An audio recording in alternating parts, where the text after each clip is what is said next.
Hello दोस्तों, स्वागत है आपका आपके अपने YouTube channel chase the goal के ऊपर। दोस्तों, आज 2 दिसंबर की जो सेकंड शिफ्ट है, उस सेकंड शिफ्ट का जो पशु परिचर का जो पेपर का सॉल्यूशन है, वो हम इस वीडियो के माध्यम से आप लोगों तक पहुंचाने वाले हैं। तो हम फटाफट आपको आंसर बताएंगे ताकि आप अपने क्वेश्चन पेपर को अपने आंसर के हिसाब से मिला सकें। तो दोस्तों, सबसे पहले हम बात करेंगे क्वेश्चन नंबर 147 की। निम्न में से कौन सी नदी राजस्थान के अंतःस्थलीय अपवाह तंत्र से संबंधित है? तो यहां पर जो करेक्ट आंसर अपना होगा वो होगा ऑप्शन नंबर सी, कांतली नदी। यदि हम बात करें क्वेश्चन नंबर 148 की, तो यहां पर पूछा है लूनी नदी का उद्गम राजस्थान राज्य के किस स्थान से हुआ है? तो यहां पर जो सही ऑप्शन आएगा वो आएगा ऑप्शन नंबर बी, अजमेर के नाग पहाड़ से। यदि हम बात करें क्वेश्चन नंबर 149 की, तो यहां पर अपने से पूछा है इंदिरा गांधी नहर परियोजना राजस्थान के निम्न में से किस भौगोलिक क्षेत्र से संबंधित है? तो यहां पर जो सही आंसर आएगा आएगा ऑप्शन नंबर ए, पश्चिमी मरुस्थलीय मैदानी प्रदेश। जो आपके राजस्थान जीके पूछा गया है वो भी काफी सिंपल पूछा गया है। मैथमेटिक्स और आपके साइंस का लेवल भी कोई खास नहीं है। तो दोस्तों, हो सकता है कि आपको इस पेपर की कट ऑफ भी थोड़ी ज्यादा देखने को मिल जाए। यदि हम बात करें क्वेश्चन नंबर 150, चूलिया जलप्रपात राजस्थान राज्य के किस क्षेत्र से संबंधित है? तो यहां पर जो सही आंसर होगा वो होगा आपका ऑप्शन नंबर डी, चित्तौड़गढ़। बात करते हैं क्वेश्चन नंबर 143 की। यहां पर अपने से पूछा है निम्न में से कौन सा जैव निम्नकरणीय अपशिष्ट नहीं है? केले का छिलका, जूट का थैला, नारियल के रेशे, पॉलीथीन थैली। तो दोस्तों, यही नहीं है, ऑप्शन नंबर डी। यहां पर नहीं ध्यान में रखना है अपने को, नहीं वाले जहां पर भी आपको नहीं वाली चीज पूछे आप तुरंत उसके नीचे अंडरलाइन कर दिया करो ताकि अपने को पता रहे कि नहीं वाली चीज पूछी गई है। काफी बार स्टूडेंट इसी चीज को लेकर के गलती कर बैठते हैं। यदि हम बात करें क्वेश्चन नंबर 144 की, बूंदी में तारागढ़ किला किसके द्वारा बनवाया गया था? तो यहां पर जो सही आंसर होगा वो होगा ऑप्शन नंबर ए, राजा अनिरुद्ध सिंह। बात करते हैं क्वेश्चन नंबर 145 की। 145 में अपने को यहां पर मिलान करना था और यहां पर जो आपका करेक्ट आंसर होगा वो होगा ऑप्शन नंबर डी। ये जगजीत सिंह वाला आपको मॉर्निंग की पारी में भी देखने को मिला था कि जगजीत सिंह का संबंध किससे जगजीत सिंह का संबंध आता है। तो वहां पर गजल जो था वो करेक्ट आंसर था। यदि हम 146 की बात करें, तो निष्कलंक पवित्र और पाप रहित नामक संप्रदाय की स्थापना किसके द्वारा की गई थी? तो यहाँ पर संत मावजी जो है वो करेक्ट आंसर है। यदि हम बात करें क्वेश्चन नंबर 139 की, तो 139 के अंदर भारतीय संविधान का कौन सा अनुच्छेद वर्ष 2019 में महत्वपूर्ण रूप से संशोधित कर दिया गया है? तो 139 के अंदर जो करेक्ट आंसर होगा वो होगा आपका ऑप्शन नंबर ए, अनुच्छेद 370। यदि हम बात करें क्वेश्चन नंबर 140 की, यहां पर पूछा है भारत सरकार की नई राष्ट्रीय शिक्षा नीति में 10+2 विद्यालय शिक्षा प्रणाली में बदल दिया गया है। तो 140 के अंदर जो सही आंसर होगा वो होगा आपका ऑप्शन नंबर सी। यदि हम बात करें क्वेश्चन नंबर 141 की, एड्स किसके द्वारा नहीं फैलता है? तो अपने को सबको पता है, काफी सिंपल क्वेश्चन है, ऑप्शन नंबर सी, यानी कि रोगी व्यक्ति से हाथ मिलाने से एड्स का आदान प्रदान नहीं होता। यदि हम बात करें क्वेश्चन नंबर 142 की, तो यहां पर भी अपने को मिलान करना था। तो 142 के अंदर जो सही आंसर होगा वो होगा ऑप्शन नंबर सी। हम बात करते हैं क्वेश्चन नंबर 133 की। यहां पर पूछा है मत्स्य महाजनपद की राजधानी क्या थी? तो ऑप्शन नंबर ए, विराटनगर। क्वेश्चन नंबर 134 की बात करें, बाघ परियोजना अभियान का आरंभ किस सन में हुआ था? तो ऑप्शन नंबर बी, 1973 में आरंभ किया गया था। यदि हम बात करें क्वेश्चन नंबर 135 की, यहां पर अपने से पूछा है निम्न में से कौन सी संरक्षण नीति सीधे सामुदायिक सहभागिता से जुड़ी हुई नहीं है? तो यहां पर जो सही आंसर होगा वो होगा आपका ऑप्शन नंबर डी, वन्य जीव अभ्यारण्य का सीमांकन। अब हम चलते हैं क्वेश्चन नंबर 136 की तरफ। ये मैथमेटिक्स का क्वेश्चन है। यदि किसी वस्तु का क्रय मूल्य उसके विक्रय मूल्य का 80% है तो लाभ परसेंट क्या होगा? प्रॉफिट लॉस का क्वेश्चन पूछा है। तो 136 के अंदर जो सही आंसर होगा वो होगा आपका ऑप्शन नंबर सी। यदि हम 137 की बात करें, यहां पर एक दुकानदार 2 कलम को समान मूल्य पर बेचता है, एक 10% के लाभ पर और दूसरी 10% हानि पर बेची जाती है। तो कुल लाभ या हानि का प्रतिशत क्या होगा? तो 137 के अंदर जो करेक्ट आंसर होगा वो होगा आपका ऑप्शन नंबर ए, दोस्तों इस पेपर के अंदर ये जितने भी अब तक पशु परिचर के पेपर लगे हैं, 4 पेपर अब तक लग चुके हैं। राजस्थान जीके आपके सिलेक्शन के अंदर कोई रोल अदा नहीं करेगा, क्योंकि राजस्थान जीके इतना सिंपल आ रहा है कि अगर उसे कोई पढ़ के भी नहीं जाएगा तो भी वो इजीली उन क्वेश्चन को अटेम्प्ट कर देगा। लेकिन मैथमेटिक्स और साइंस का पेपर जिन कैंडिडेट्स का अच्छा जाएगा वो डेफिनेटली इस पेपर के अंदर अच्छा स्कोर करेगा और वो अपना सिलेक्शन भी ले लेगा। इसलिए आपको साइंस और मैथ के क्वेश्चंस को बहुत ध्यान से करना है, क्योंकि राजस्थान जीके तो अब तक की 4 शिफ्ट्स के अंदर काफी सिंपल पूछी गई है। यदि हम बात करें 137 की तो 137 में अपना ए हो गया। 138 की यदि बात की जाए तो यहां पर जो करेक्ट आंसर होगा वो होगा आपका ऑप्शन नंबर सी। बात करते हैं क्वेश्चन नंबर 122 की। पी की आय का 20% क्यू की आय के 10% के बराबर है। यदि पी की आय रुपए 2780 है तो क्यू की आय क्या होगी? परसेंटेज का क्वेश्चन है, ऑप्शन नंबर ए यहां पर करेक्ट आंसर हो जाएगा। यदि हम 123 की बात करें, क्रमशः 28 और 40 औसत अंक वाले छात्रों की 2 कक्षाओं को संयोजित करने पर प्राप्त कुल औसत अंक 30 है।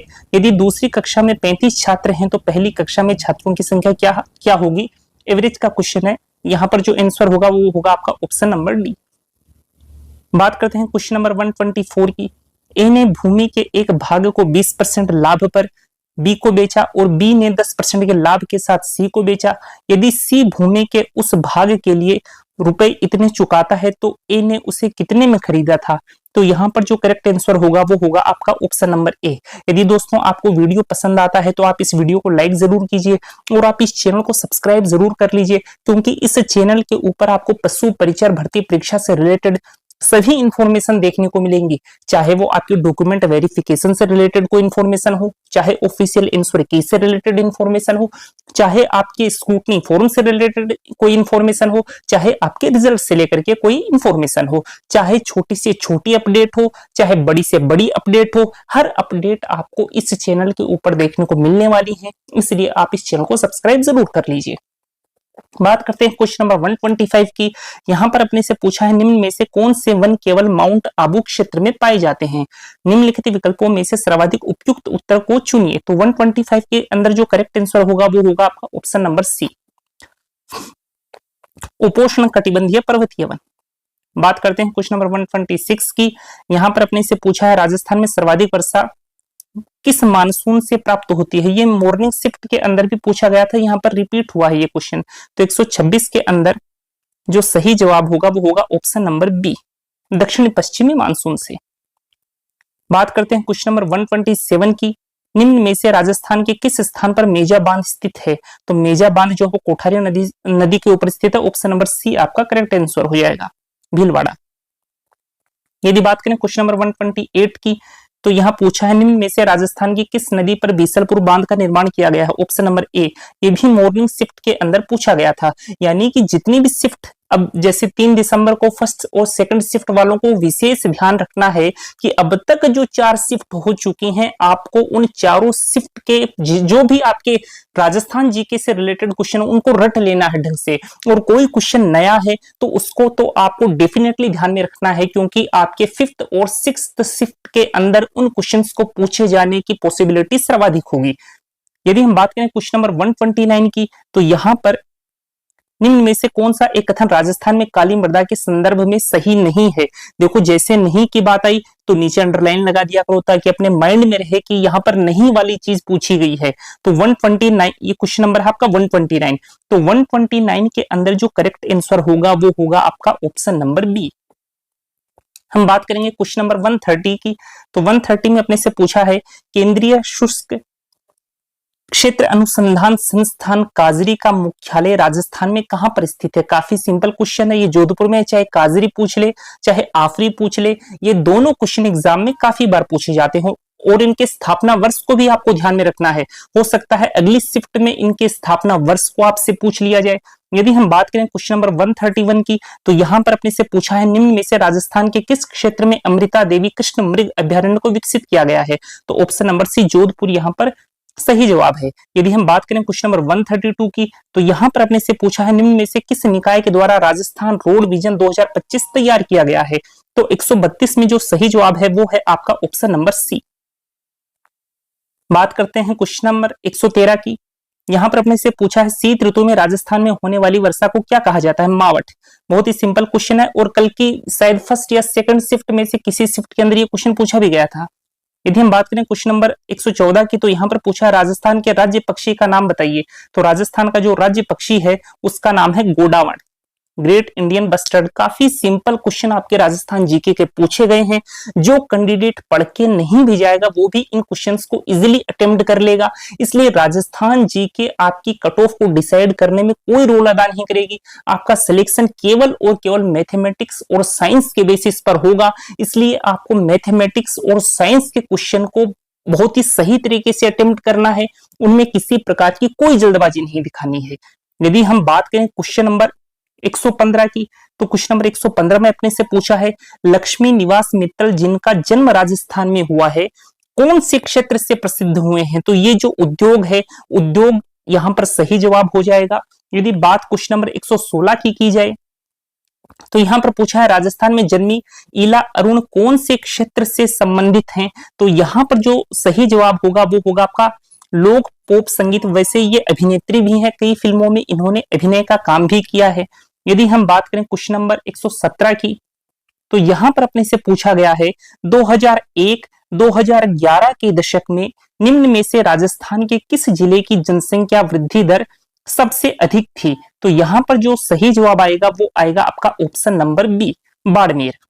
बात करते हैं क्वेश्चन नंबर 118 की, तो यहां पर अपने से पूछा गया है कौन सा पशु लगातार चबाता रहता है यद्यपि वह कुछ भी नहीं खा रहा हो? तो 118 में जो सही जवाब होगा वो होगा आपका ऑप्शन नंबर सी। बात करते हैं क्वेश्चन नंबर 119 की, यहां पर अपने से पूछा गया है मवेशियों में शुद्ध वंश क्रम प्राप्त करने के लिए निम्न में से कौन सी विधि अपनाई जानी चाहिए? निम्न विकल्पों में से सर्वाधिक उपयुक्त उत्तर चुनिए। तो 119 में जो सही जवाब होगा वो होगा आपका ऑप्शन नंबर बी, अंतः प्रजनन। बात करते हैं क्वेश्चन नंबर 120 की, यहां पर दो संख्याओं का लघुत्तम समापवर्तक 36 है, एलसीएम एचसीएफ का क्वेश्चन है। यदि उनका अनुपात 2:3 है तो उनका योग क्या होगा? तो यहां पर जो सही जवाब होगा वो होगा ऑप्शन नंबर डी, 30।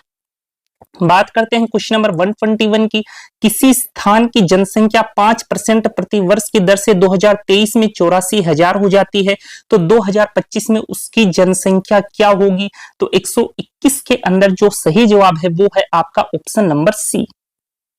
चलते हैं क्वेश्चन नंबर 106 की तरफ, निम्न में से कौन सी धातु कमरे के तापमान पर द्रव अवस्था में पाई जाती है? तो यहां पर जो सही जवाब होगा वो होगा आपका ऑप्शन नंबर डी, मरकरी।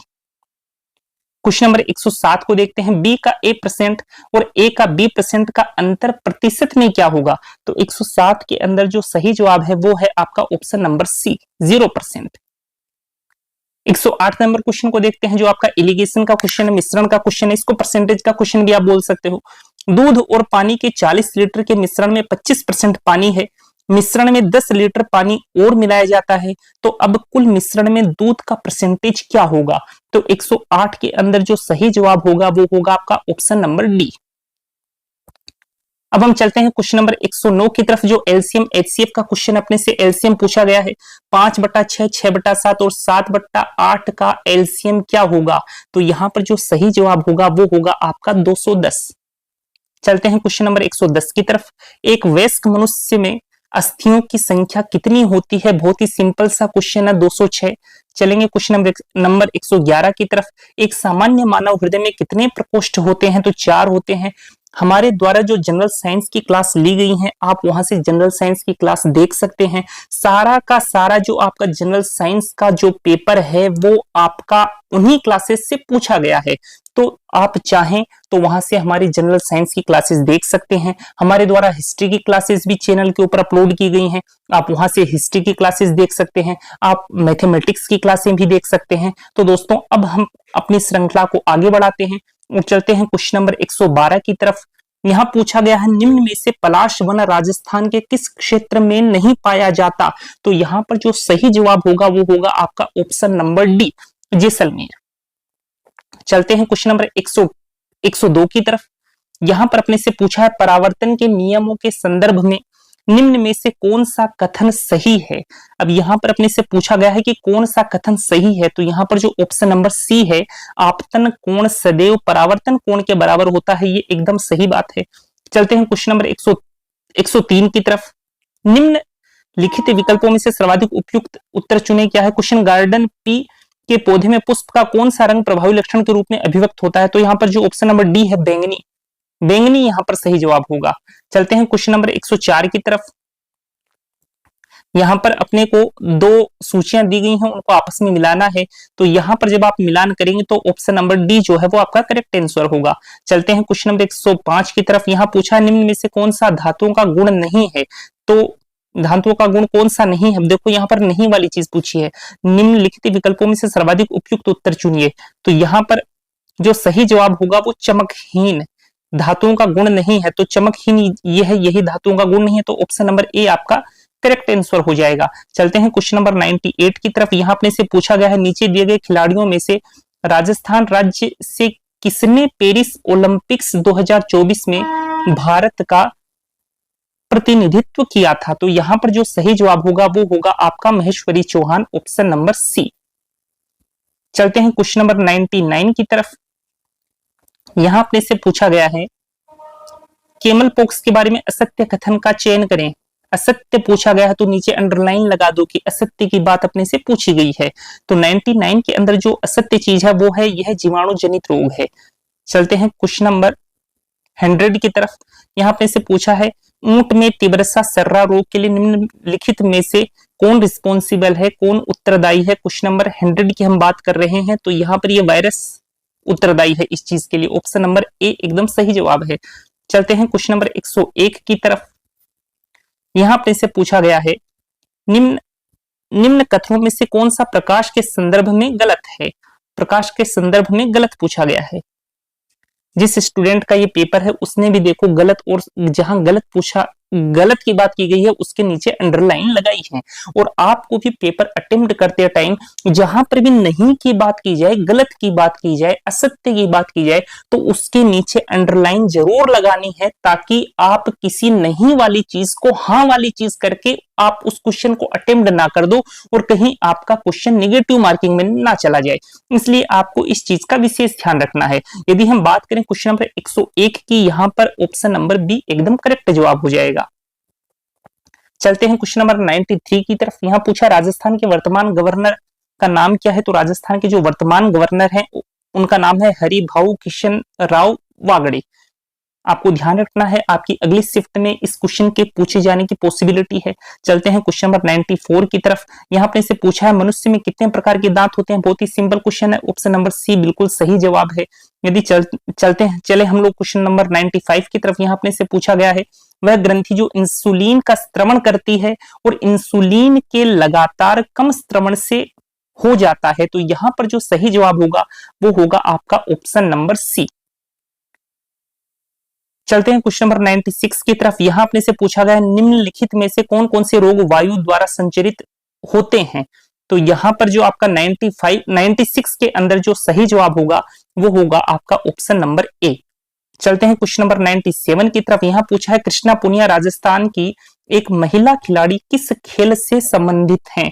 तो जो आपकी कृष्णा पुनिया है उनका जो संबंध आता है वो आता है आपका डिस्कस थ्रो से। 97 के अंदर जो करेक्ट आंसर होगा वो होगा आपका ऑप्शन नंबर ए। चलते हैं क्वेश्चन नंबर 86 की तरफ। सबसे छोटी संख्या जिसको 6, 7 और 8 से विभाजित करने पर शेषफल 5 आता है तो वह संख्या क्या होगी? तो 86 के अंदर जो सही जवाब है वो है आपका ऑप्शन नंबर सी। यदि हम क्वेश्चन नंबर 87 की बात करें तो 12 के प्रथम 5 गुणकों का औसत कितना होगा? तो यहां पर जो सही जवाब होगा वो होगा आपका ऑप्शन नंबर सी। यदि हम 88 नंबर क्वेश्चन की बात करें तो यहां पर अपने से पूछा पति पत्नी और एक बच्चे की औसत उम्र 22 वर्ष है। 5 वर्ष पूर्व पति पत्नी की औसत उम्र 26 वर्ष थी, बच्चे की वर्तमान उम्र क्या होगी? तो सही जवाब होगा ऑप्शन नंबर बी, 4 वर्ष। यदि क्वेश्चन नंबर 89 की बात करें तो उस रेगिस्तान के नाम का चयन कीजिए जो राजस्थान प्रदेश में स्थित है। तो यहाँ पर जो थार का रेगिस्तान है वो राजस्थान के अंदर स्थित है। बात करते हैं क्वेश्चन नंबर 90 की। यहाँ अपने से पूछा गया राजस्थान में नाभिकीय ऊर्जा संयंत्र कहाँ स्थित है? रावतभाटा चित्तौड़गढ़ में स्थित है। काफी सिंपल क्वेश्चन है। चलते हैं क्वेश्चन नंबर 91 की तरफ। यहां पूछा है 2024 में पेरिस पैरा ओलंपिक में भारत द्वारा जीते गए पदकों की कुल संख्या कितनी है? तो ऑप्शन नंबर बी यहां पर सही जवाब है। चलते हैं क्वेश्चन नंबर 92 की तरफ। यहां आपने से पूछा है नीचे दिए गए विकल्पों में से राजस्थान की पहली और एकमात्र महिला मुख्यमंत्री का नाम चुनिए। ये पहली शिफ्ट के अंदर भी पूछा गया था, तो यहां पर जो करेक्ट आंसर है वो है आपका option number A, Shrimati Vasundhara Raje. यदि हम बात करें क्वेश्चन नंबर 80 की, तो यहां आपने से पूछा है निम्न में से ऊंट के जनन के बारे में कौन सा कथन सही नहीं है? देखो नहीं की बात की है तो नीचे नहीं के अंडरलाइन कर दो ताकि अपने को ध्यान रहे। क्वेश्चन नंबर 80 के अंदर जो सही जवाब होगा, जनन के लिए ऊंट की आयु 5-6 वर्ष से कम नहीं होनी चाहिए, यही गलत जवाब है। तो ऑप्शन नंबर ए आपका बिल्कुल सही है। यदि हम बात करें क्वेश्चन नंबर 81 की, तो पूछा आपने से वे जंतु जो अपनी जैसी संततियों को जन्म देते हैं वे क्या कहलाते हैं? तो सजीव प्रजक, ऑप्शन नंबर ए आपका सही जवाब है। यदि हम बात करें क्वेश्चन नंबर 82 की, तो यहां अपने से पूछा गया है क्लोन किए जाने वाले प्रथम स्तनधारी जंतु का नाम क्या है? निम्नलिखित विकल्पों में से सर्वाधिक उपयुक्त उत्तर चुनिए। तो 82 के अंदर जो सही जवाब होगा वो होगा डोली, option number B. Question number 83 की बात करें तो क्वेश्चन नंबर 83 जो मैथमेटिक्स का क्वेश्चन है और इसके अंदर जो आपका सही जवाब होगा वो होगा ऑप्शन नंबर सी। 84 की यदि बात करें 2, 9 और 18 का चौथा समानुपाती ज्ञात कीजिए। तो 84 के अंदर जो सही जवाब है वो है ऑप्शन नंबर डी। यदि 85 नंबर क्वेश्चन की बात करें, दो संख्याओं का अनुपात 5:11 है, यदि उनका महत्तम समापवर्तक 7 है तो उन दोनों में बड़ी संख्या क्या होगी? तो ऑप्शन नंबर सी यहां पर सही जवाब है। क्वेश्चन नंबर 75 की बात कर लेते हैं। दिसंबर 2023 में इनमें से किन्हीं राजस्थान का उप मुख्यमंत्री नियुक्त किया गया? तो 75 के अंदर जो सही जवाब है वो है ऑप्शन नंबर सी, दिया कुमारी। यदि क्वेश्चन नंबर 76 की बात की जाए तो 76 के अंदर राजस्थान के कृषि विकास में मुख्य कठिनाई है, निम्नलिखित विकल्पों में से सर्वाधिक उपयुक्त उत्तर चुनिए। तो 76 के अंदर जो सही जवाब होगा वो होगा आपका ऑप्शन नंबर सी, अनियमित वर्षा। यदि हम 77 नंबर क्वेश्चन की बात करें, राष्ट्रीय उष्ण अनुसंधान केंद्र कहां पर स्थित है? तो ऑप्शन नंबर सी, बीकानेर यहां पर सही जवाब है। अब हम बात करेंगे क्वेश्चन नंबर 78 की। तो 78 में अपने से पूछा निम्नलिखित नहरों में से किस नहर का आरंभिक नाम राजस्थान नहर था? तो सबको पता है इंदिरा गांधी नहर यहां पर सही जवाब है। क्वेश्चन नंबर यदि 79 की हम बात करें तो यहां पूछा राजस्थान भौगोलिक दृष्टि से भारत में कहां स्थित है? तो 79 के अंदर जो सही जवाब है वो है उत्तर पश्चिम, ऑप्शन नंबर बी। अब हम बात करेंगे क्वेश्चन नंबर 71 को लेकर के। यहां अपने से पूछा गया है जब कार्बन डाइऑक्साइड गैस को चूने के पानी में प्रवाहित किया जाता है तो चूने का पानी दुधिया रंग का हो जाता है, यह इस प्रक्रिया को प्रदर्शित करता है। निम्नलिखित विकल्पों में से सर्वाधिक उपयुक्त विकल्प चुनिए। तो यहाँ पर जो ऑप्शन नंबर ए है रासायनिक परिवर्तन, ये आपका सही जवाब है। यदि हम बात करें क्वेश्चन नंबर 72 की, तो अपने से पूछा गया है ऊंट के राष्ट्रीय अनुसंधान केंद्र द्वारा प्रस्तावित ऊंट प्रबंधन और रोग निरोध के महीने वार वार्षिक कैलेंडर के अनुसार बाल काटने का सर्वोत्तम काल, यानी महीने पूछा कौन कौन से महीने सर्वोत्तम है। तो यहाँ पर जो क्वेश्चन नंबर 72 के अंदर सही जवाब होगा वो होगा आपका ऑप्शन नंबर बी, मार्च और अप्रैल। यदि हम बात करें क्वेश्चन नंबर 74 की, तो अपने से पूछा है निम्नलिखित में से ऊंट के दूध में किस विटामिन की न्यूनतम मात्रा होती है? यहाँ पर अपने से न्यूनतम मात्रा पूछा गया है। तो जो आपका यहाँ पर क्लियरली विजिबल नहीं हो पा रहा, तो यहाँ पर जो देखा जाए तो ऑप्शन नंबर बी जो है वो आपका करेक्ट जवाब है। यदि हम बात करें क्वेश्चन नंबर 65 की, राजस्थान राज्य के गंगानगर, हनुमानगढ़, अलवर, भरतपुर, जयपुर और टोंक क्षेत्र में निम्नलिखित में से कौन सी मृदा पाई जाती है? तो यहाँ पर जो आपकी जलोढ़ मृदा है ऑप्शन नंबर सी आपका करेक्ट आंसर है। यदि हम बात करें क्वेश्चन नंबर 66 की, वह काव्य ग्रंथ जिसमें राजा के गौरवशाली वैभव, युद्ध और वीरता का वर्णन मिलता है वह कहलाता है, वो रासो कहलाता है, ऑप्शन नंबर सी यहाँ पर सही जवाब है। यदि हम क्वेश्चन नंबर 67 की बात करें, कुचामणी ख्याल की शुरुआत किस प्रसिद्ध लोक नाटककार ने की थी, तो ऑप्शन नंबर बी यहां पर सही जवाब है। यदि हम बात करें क्वेश्चन नंबर 68 को लेके 2004 से 2007 तक राजस्थान के राज्यपाल के रूप में कौन कार्यरत रहे, तो ऑप्शन नंबर सी प्रतिभा देवी सिंह पाटिल यहां पर सही जवाब है। यदि हम क्वेश्चन नंबर 69 की बात करें, तो 69 में अपने से पूछा है समता दर्शन और व्यवहार पुस्तक किसने लिखी थी। ये इंपॉर्टेंट क्वेश्चन है, हो सकता है आपकी अगली शिफ्ट के अंदर ये क्वेश्चन पूछा जाए, इसलिए आप इस क्वेश्चन को अलग से लिख सकते हैं, आप इस क्वेश्चन को यहीं याद कर सकते हैं। तो यहां पर जो सही जवाब होगा वो होगा आपका ऑप्शन नंबर बी आचार्य नानेश मुनि। चलते हैं क्वेश्चन नंबर 70 की तरफ। यहां अपने से पूछा राजस्थान का सबसे बड़ा पशु मेला कौन सा है, तो जो वीर तेजाजी पशु मेला है ये राजस्थान का सबसे बड़ा पशु मेला है। चलते हैं हम क्वेश्चन नंबर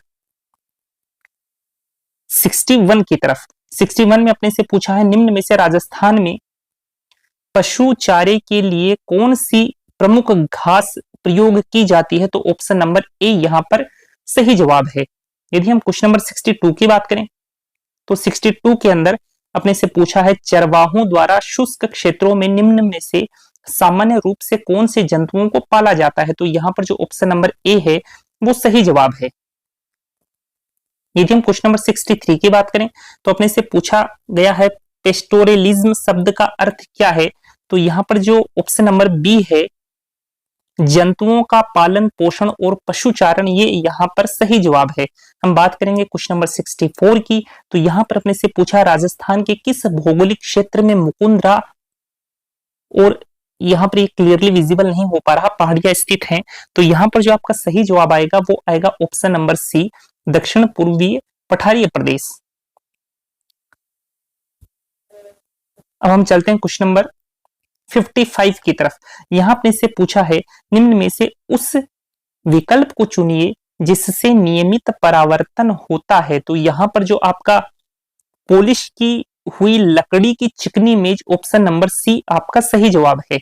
अब हम चलेंगे क्वेश्चन नंबर 56 की तरफ। यहां अपने से एक मैथमेटिक्स का क्वेश्चन है आपका सिंपल इंटरेस्ट का। सुशील रुपए 6000 साधारण ब्याज पर शशि से उधार लेता है, 4 वर्ष बाद वह शशि को रुपए 9000 चुकाता है। शशि कितने प्रतिशत की दर से ब्याज वसूलता है, तो ऑप्शन नंबर 56 के अंदर जो सही जवाब है वो है आपका ऑप्शन नंबर बी 12.5%।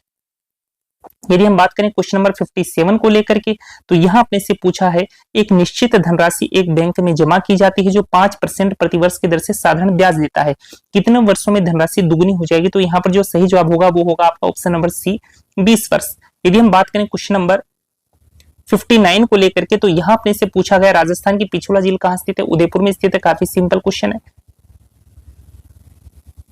अब हम बात करेंगे क्वेश्चन नंबर 60 को लेकर के, तो क्वेश्चन नंबर 60 में अपने से पूछा है भारत की सबसे बड़े खारे पानी की झील जो राजस्थान में स्थित है, तो सांबर झील यहाँ पर सही जवाब है। बहुत सिंपल क्वेश्चन है, ये पिछली शिफ्ट के अंदर भी पूछा गया था। हम बात करें यदि क्वेश्चन नंबर 51 की, कुछ मामलों में चरवाहे अपनी संपूरक आमदनी बेचकर करते हैं, तो यहाँ पर जो सही जवाब होगा वो होगा आपका हस्तशिल्प और वस्त्र। क्वेश्चन नंबर 51 में सी ऑप्शन आपका सही जवाब है। यदि हम 52 की बात करें, तो यहाँ पर अपने को मिलान करना था, तो जब आप मिलान करोगे तो ऑप्शन नंबर ए जो है वो करेक्ट आंसर होगा। अब हम चलेंगे क्वेश्चन नंबर 53 की तरफ। तो 53 के अंदर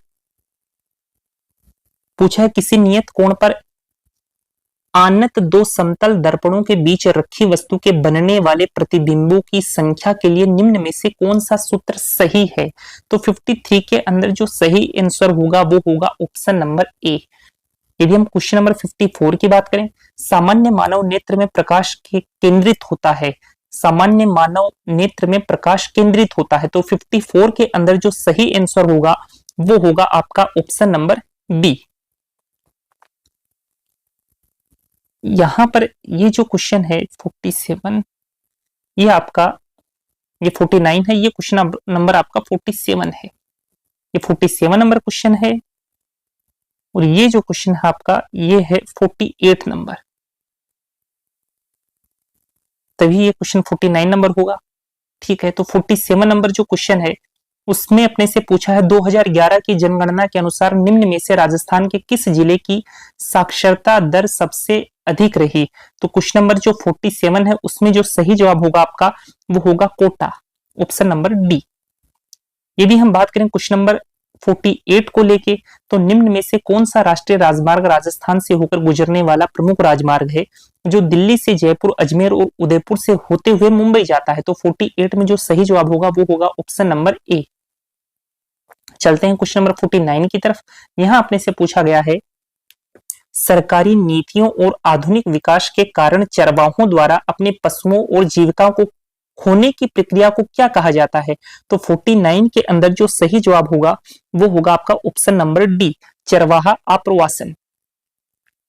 क्वेश्चन नंबर 50 की बात करते हैं। राजस्थान के रायका के बारे में निम्न में से कौन सा कथन सही नहीं है, अंडरलाइन कर दो नहीं के। तो यहां पर जो सही जवाब आएगा, क्वेश्चन नंबर 50 पूछा है गोडवार रायका मुख्यतः भेड़ और बकरी पालते हैं, तो ऑप्शन नंबर बी जो है वो यहां पर सही जवाब है। चलते हैं क्वेश्चन नंबर 43 की तरफ। पशुपालन में सम्मिलित नहीं है, तो पशुपालन के अंदर सम्मिलित नहीं है, ऑप्शन नंबर सी, चिड़ियाघर प्रबंधन। चिड़ियाघर प्रबंधन यहां पर सही जवाब है। चलते हैं क्वेश्चन नंबर 44 की तरफ। यहां अपने से पूछा गया है निम्न में से ऊंट के बारे में कौन सा कथन असत्य है। तो असत्य के नीचे अंडरलाइन लगा दो ताकि आप गलती ना करो। यदि 44 क्वेश्चन के अंदर यदि हम बात करें तो यहां पर जो सही जवाब होगा वो होगा ऊंट के दूध में विटामिन सी नहीं पाया जाता, ऑप्शन नंबर बी यहां पर सही जवाब है। यदि हम क्वेश्चन नंबर 45 की बात करें तो यहां अपने से पूछा है कुक्कुट पक्षियों में मारेक रोग टीके को दिए जाने का निम्न में से कौन सा सही तरीका है। तो यहां पर जो क्वेश्चन नंबर 45 है, यहां पर निम्न में से कौन सा सही तरीका पूछा गया। तो 45 में जो सही जवाब होगा वो होगा आपका पीने के पानी में या अंतःपेशीय रूप के, हाँ जो ऑप्शन नंबर बी है ये आपका सही जवाब है। यदि हम क्वेश्चन नंबर 46 की बात करें तो 46 के अंदर अपने से पूछा है 2011 की जनगणना के अनुसार राजस्थान राज्य में सबसे अधिक लिंगानुपात पूछा है। तो 46 में जो सही जवाब होगा वो होगा आपका डूंगरपुर, ऑप्शन नंबर सी। चलते हैं क्वेश्चन नंबर 38 की तरफ। यहां अपने से पूछा लोक गीत लोगों की भाषा है, वे हमारी संस्कृति के संरक्षक हैं। उपरोक्त पंक्तियां किसके द्वारा कही गई थी। जो ये पंक्तियां हैं ये महात्मा गांधी के द्वारा कही गई थी, ऑप्शन नंबर बी आपका सही जवाब है। यदि हम क्वेश्चन नंबर 39 की बात करें तो 39 के अंदर जो सही जवाब होगा वो होगा आपका, ये आपका राजस्थान की हिस्ट्री से पूछा गया क्वेश्चन है, तो सही जवाब जो होगा वो होगा ऑप्शन नंबर सी। बात करते हैं क्वेश्चन नंबर 40 की। क्वेश्चन नंबर 40 में अपने से पूछा है राजपुताने के रियासती आंदोलन के दौरान प्रसिद्ध लोक गायक गायिका था या थी। तो क्वेश्चन नंबर 40 में जो सही जवाब होगा वो ऑप्शन नंबर बी होगा, राणाबाई। क्वेश्चन नंबर 41 की बात करते हैं। क्वेश्चन नंबर 41 के अंदर यदि हम देखें तो निम्न में से किसने सर्वप्रथम 1912 में भारतीय भाषा सर्वेक्षण में राजस्थान की भाषा के लिए राजस्थानी शब्द प्रयोग किया था। तो यहां पर जो सही जवाब होगा वो होगा आपका option number B, George Abraham Grierson. यदि हम आगे देखें तो यहां पर जो अपना क्वेश्चन आता है क्वेश्चन नंबर 32 में अपने से पूछा गया है निम्न में से कौन सा राजस्थान का एक प्रसिद्ध लोक नृत्य है। तो घूमर जो है वो राजस्थान का एक प्रसिद्ध लोक नृत्य है। बहुत ही सिंपल सवाल था। यदि हम बात करें क्वेश्चन नंबर 33 की, क्वेश्चन नंबर 33 में अपने से पूछा राजस्थान के तीज के त्योहार के अवसर पर महिलाएं अधिकतर पहनती हैं। तो यहां पर जो सही जवाब होगा वो होगा ऑप्शन नंबर बी, लहरिया भात की ओढ़नी। यदि दोस्तों आपको ये वीडियो पसंद आ रहा है तो आप इस वीडियो को लाइक जरूर कीजिए, आप इस चैनल को सब्सक्राइब जरूर कीजिए, क्योंकि इस चैनल के ऊपर आपको पशु परिचर भर्ती परीक्षा से रिलेटेड छोटी से छोटी और बड़ी से बड़ी सभी इंफॉर्मेशन मिलेंगी। आपको टाइम टू टाइम क्लासेस भी यहाँ पर देखने को मिलती हैं, इसलिए आप इस चैनल को सब्सक्राइब जरूर करें। चलते हैं क्वेश्चन नंबर 34 की तरफ। यहां अपने से पूछा गया राजस्थान के शेखावाटी क्षेत्र में किस त्योहार पर पुरुष संगीत का एक उपकरण जो चंग कहलाता है बजाते हुए घेरे में नृत्य करते हैं। तो यहां पर जो सही जवाब होगा वो होगा option number B, Holi. Question number 35 की बात करते हैं तो यहां पर अपने से पूछा निम्न में से कौन राजस्थान में पंचपीर में शामिल नहीं है। ये क्लियरली विजिबल नहीं हो पा रहा, लेकिन ये पंचपीर लिखा है इधर, पंचपीर में शामिल नहीं है। तो 35 के अंदर जो सही ऑप्शन होगा वो होगा आपका option number B, Tejaji. Question number 36 की बात कर लेते हैं। 2011 की जनगणना के अनुसार निम्न में से राजस्थान के किस जिले की जनसंख्या का घनत्व तो सबसे कम था? यहाँ पर सबसे कम पूछा है, तो जो ऑप्शन नंबर बी है जैसलमेरी, वो यहाँ पर करेक्ट जवाब है। यदि क्वेश्चन नंबर 37 की हम बात करें तो यहाँ आपने से पूछा है जयपुर में स्थित हवा महल किस वास्तुकार के द्वारा डिजाइन किया गया था? तो ऑप्शन नंबर सी जो आपका लालचंद उस्ताद है उनके द्वारा डिजाइन किया गया था। तो अब आपको हवा महल से रिलेटेड सारी इंफॉर्मेशन पढ़ लेनी है, क्योंकि हवा महल से क्वेश्चन पूछ लिया लालचंद उस्ताद से, हो सकता है आपसे पूछ लिया जाए कि जयपुर का हवा महल किसके द्वारा निर्माण करवाया गया था, किस सन के अंदर निर्मित करवाया गया था। तो ये सारी की सारी इंफॉर्मेशन अब आपको हवा महल से रिलेटेड ध्यान में रखनी है। यदि हम क्वेश्चन नंबर 20, ये कौन सा क्वेश्चन है, क्वेश्चन नंबर 27, क्वेश्चन नंबर 27 की यदि हम बात करें तो यहाँ पे से पूछा है कुक्कुट में ब्राइलर्स के लिए कौन सी वैक्सीन का प्रयोग किया जाता है? तो क्वेश्चन नंबर 27 में जो सही जवाब होगा वो होगा आपका ऑप्शन नंबर डी रानीखेत रोग का टीका। यदि हम बात करें क्वेश्चन नंबर 28 की तो यहाँ पूछा है कुक्कुट उद्योग में कौन सा टीका पहले दिन दिया जाता है? तो यहाँ पर जो सही जवाब होगा वो होगा ऑप्शन नंबर सी रानीखेत रोग का टीका। यदि हम क्वेश्चन नंबर 29 की बात करें तो यहाँ पर से पूछा है निम्न में से कौन सा कैरी निर्भीक में सबसे उपयुक्त रूप से जुड़ा हुआ है? तो 29 में जो सही जवाब होगा वो होगा आपका ऑप्शन नंबर सी भेड़। यदि हम क्वेश्चन नंबर 30 की बात करें, उस प्रदेश को चुनिए जो राजस्थान राज्य के साथ अपनी सीमा साझा करता है। तो जो सही जवाब है आपका उत्तराखंड नहीं करता, हिमाचल प्रदेश नहीं करता, छत्तीसगढ़ नहीं करता, ऑप्शन नंबर ए आपका सही जवाब है। यदि हम क्वेश्चन नंबर 31 की बात करें तो पुष्कर मेले का आयोजन कहाँ होता है? तो अपने को सबको पता है ऑप्शन नंबर डी यहाँ पर जो अजमेर है वो सही जवाब है। तो दोस्तों हमने पूरी कोशिश की है कि हम पूरी सटीकता के साथ आपको आंसर दें, लेकिन हो सकता है एक आध क्वेश्चन जो है वो अलग हो जाए, क्योंकि बोर्ड के द्वारा जब भी ऑफिशियल आंसर की जारी की जाती है तो एक आध क्वेश्चन का वेरिएशन तो हो सकता है, लेकिन हमने पूरी कोशिश की है कि आपको किसी प्रकार की कोई असुविधा ना हो। तो दोस्तों यदि वीडियो आपको पसंद आया है तो आप इस वीडियो को लाइक जरूर कीजिए। यदि चैनल के ऊपर नए हैं तो चैनल को सब्सक्राइब करना ना भूलें, क्योंकि इस चैनल के ऊपर आपको पशु परिचर भर्ती परीक्षा से रिलेटेड सभी important information time to time देखने को मिलती हैं। तो दोस्तों हमारी मुलाकात वापस होगी, तब तक के लिए धन्यवाद, शुक्रिया दोस्तों।